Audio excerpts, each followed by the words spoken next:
Exciting show today. You know how we do it on Fridays. We let down all the steam and we try as much as possible to bring you very low-key issues that are still very important to our daily lives, but of course on a soft mode. So this Friday is Soft Life Friday. Yes, so I don't sleep on set this morning. I'm not sleeping. I'm trying to be active. I'm trying to be alert. You're on a slow mode. Yes, and I've been dragging myself. But no matter what, light or no light, food or no food, life goes on. Jibola, no. What do you mean by food or no food? Light or no light, yes. But food or no balanced food. diet or no balanced diet. You can that's say better. that. But we have to eat. However, even if it is not a balanced meal, At least Am I okay? Shall I find something to eat? something should enter the tummy. something should enter the tummy. So, But not eating fufu or eba in the morning. No. food na food. Oh. If that is what will sustain, because some people, that's what will sustain them for the whole day. Once they have fufu or eba or something, They are good to like go it for is the you that day. will sleep when you eat those things. The people who are masters in eating those things, it does not affect them. Rather, it makes them drink plenty water. This economy is giving people some sense, eh? Yeah, the likes of Joy, our producer Dele Adejiro, blessing our cameraman. Why you throwing shades this morning? Eba on the menu. I don't eat eba in the morning, Eba no. and fufu. I'm not in that class. Joy is not in that I'm not in that class. Joy is in the class of I have to eat in the morning. Oúnjẹ ọmọdé, it's just small food. Okay, it's true. Joy, don't worry, don't categorize it. Just leave it at you have to eat. Whether it is on job Very, or day. very soon, I'll bring some of your pictures here for our viewers to see. It's AI. It's not AI. Doctored. Lie. This one is not AI. This one is real, authentic. Okay. All right, on that note, let's begin the show today. And of course, Ajibola did say that light or no light. Abiku was at it again yesterday. I swear. And we'll come back to talk about that because that's what is trending on our hashtag today. Was your power restored before you came to work today? But it wasn't full. So It I had was to not switch low over current. my Half current. appliances. Yeah.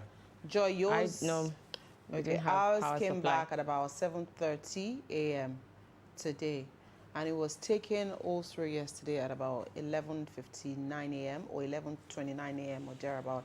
The grid collapsed again. We'll come back to that on our hashtag for today. Let's quickly take our news points. Let's start on a security note. Ajibola, are you ready? Okay, DHQ launches bid to take out new terrorist group, Lukarawas. The military yesterday unfolded a new terrorist group with base in Sokoto and Kebbi State in the northwest, where they are already causing havoc. It announced the bid to take out the terrorists and obliterate them from Nigeria's territory. Now that we know where they are, we are already going after them and will take them out, Defense Headquarters spokesman Major General Edward Buba said yesterday. According to him, the group Lukarawas is linked with ISIS and its members crossed into Nigeria from Niger Republic.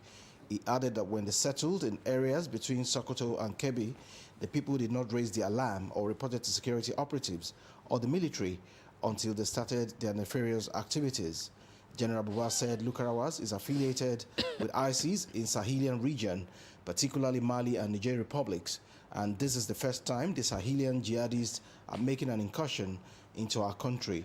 The terrorists took advantage of the gaps in cooperation between Nigeria and the Republic of Niger and exploited difficult terrains to make incursions into remote areas in some northwestern states to spread their ideology.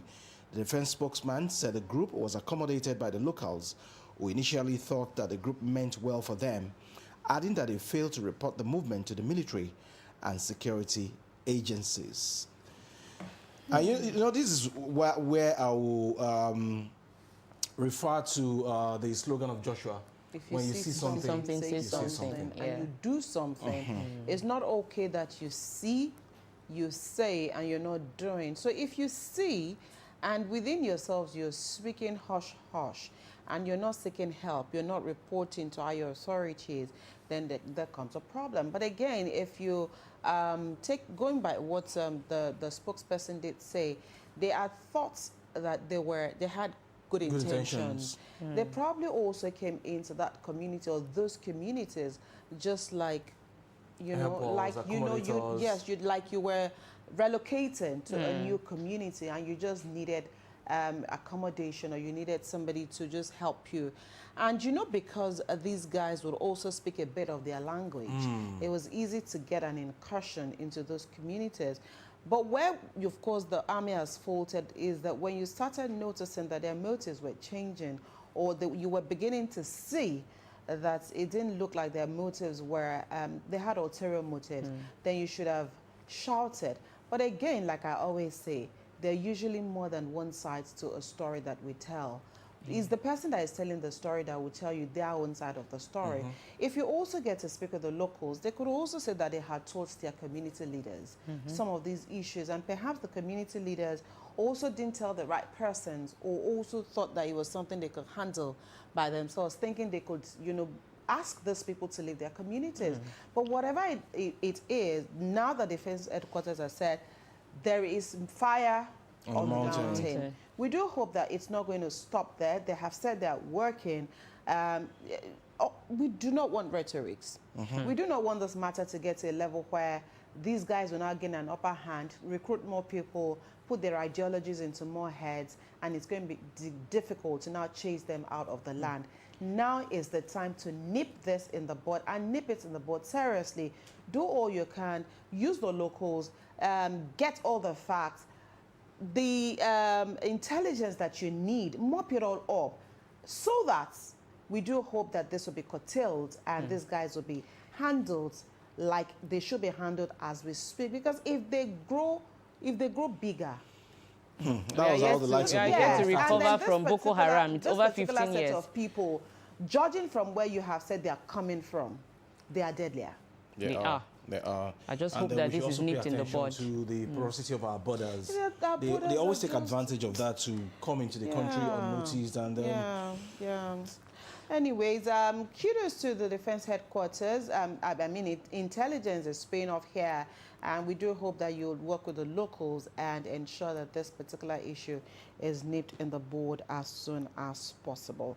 I'll take my story this morning, and my story is Tinubu's 6 Stronger Democracy urges media to hold officials accountable. President Bola Tinubu has called on the media to hold both elected and appointed government officials accountable in a way that will strengthen Nigeria's democracy. He made the call at the 20th edition of the All Nigerians Editors Conference in Yenagoa, Bayelsa State. Tinubu, represented at the conference by the Minister of Information and National Orientation, Mohammed Idris, said the roles of the media and government were intertwined and the work must be done in a spirit of mutual respect and collaboration. He said, and I quote, "In any thriving democracy, the roles of the government and the media are intertwined, both essential in serving the public interest. And of course, the media has a duty to hold elected and appointed officials accountable and ensure that we are doing our work in a manner that strengthens democracy, not weakens it." End of quote. The president stressed the need for both parties to see the other as allies in nation building to create an environment where transparency, accountability, and mutual respect can thrive. I will stop here and pick my own side of my analysis from there. Yes, it's okay for the president to charge the media, but I think it's also okay for the government to also respect the media. Now you're asking that the media should hold government accountable. But when media write, Then it becomes a treasonable. problem. When media writes or when there are investigations, you say things are not being done in the appropriate manner. And when people walk up to you or seek for your opinion or seek to have interviews with you, you do not oblige. So Mr. President is saying it is a win-win situation. We can thrive if we respect ourselves mutually. It's a win-win situation. The media will be there as the fourth estate of the realm. Government should also be more open, and government should be more open to criticisms. When the media, picks a hole in what you've done, it is not personal. It is also so that you can be on your toes and ask do better. And do better for the people whom you represent. So as much as government is tasking the media, government should also be open to those criticisms by the media and work in partnership, like Mr. President is suing for. So it is not okay to also just say media should do this. government also needs to be more attentive and be more accountable to the media. It's important and be more that open with information, because oftentimes, like you rightly said, You keep information to yourself. when you seek for information, they will not share it until they start having And rumors. there's the FYIs. And some of the handlers of government officials, whether elected or appointed, they should also take criticism in good faith. Yeah. Because oftentimes when you criticize, it's being sponsored by an opposition, the media, the particular media house does not mean well for this particular government. Criticism is part of democracy. Yes. And we should see it as an advantage to make us better. Right. Yeah, the government needs to see the media as partners, you know, in nation building, and so it will also give room for transparency. I mean, if you have nothing to hide, Yeah. when someone comes in, when the media comes in, you know, to ask questions. you wouldn't have Open the anything to. books Yes, you won't and have allow anything for to those hide. information to flow. Joe, let's take your story. Oh, yeah. I think that was next. Really? Joy, you see what's children's food? You see what it does in the morning? Abimbola took one. I've taken mine. Then so who is next? Okay, it's me. Lagos Port welcomes largest container vessel in Nigerian history. APM Terminals Apapa has announced the arrival of the largest container vessel ever to visit Nigeria's Lagos Port Complex Apapa with a capacity of 7,020-foot equivalent unit. In a statement issued on Thursday, the terminal operator highlighted that this event marks the first time a Nigerian port has welcomed the vessel EA Centaurus, setting a new milestone for Nigeria's premier port. The vessel, owned by COSCO Shipping and currently flying the Singaporean flag, measures 272 meters in length, 43 meters in width, and has a 14.3-meter draft. It boasts a capacity of 7,000 TEUs. Commenting on the historic berthing, the terminal manager at APM Terminals Apapa emphasized the economic implications of accommodating such a large vessel. He explained that the arrival of the vessel represents a turning point in the size and scale of vessels that Apapa can handle. Quoting him, larger ships mean more efficient economies of scale, which can ultimately lower the cost of imports to Nigeria. This milestone is a testament to Nigeria's increasing trade capacity.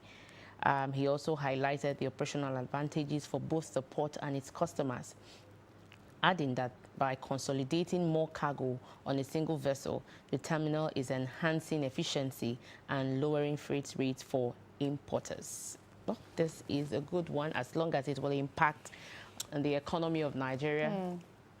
Which is the major advantage Yeah. of what happened at the port yesterday. According to your story, is a direct benefit to Nigeria's economy, and of course it will reduce import costs and encourages more robust trade activity in Nigeria. So it's a plus for this government. Yes. It's a plus for our economy as well. It's a plus for Lagos State as well. Yes, sir. Yeah, because it the means port is in that, Lagos. yeah, so congratulations to those that will benefit from this laudable initiative.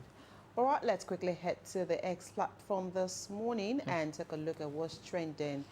What's trending today is about our almighty Abiku that has been dilly-dallying around, waking up and dying every 2 days. So now this is the 11th or the 12th time the national grid will collapse in 2024.